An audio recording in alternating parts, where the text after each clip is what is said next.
மிளகு தக்காளி கீரை. இன்னைக்கு இதை பறித்து வணக்கலாம். ஒரு மாதத்துக்கு வேலையும் இருக்கும். அப்படி பறிச்சுட்டு விட்டுருந்தேன், நல்லா தளைஞ்சிருச்சு.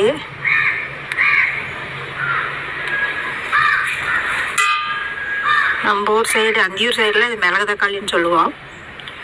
கோயம்புத்தூர் சைடெலாம் சுப்படிக்கீரைன்னு சொல்கிறாங்க.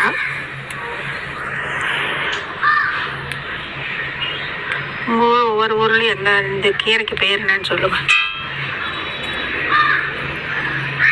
கேரளாவில் இது கீரை தெரியாமல், எங்கள் சேச்சிக்கெல்லாம் அந்த கீரைனா என்னன்னு தெரியாமல் இருந்தது.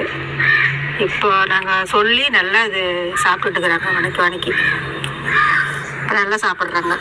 நல்லா இருக்குது, உடம்புக்கு நல்லதுன்னு சொன்னாலும் நல்லா சாப்பிட்றாங்க.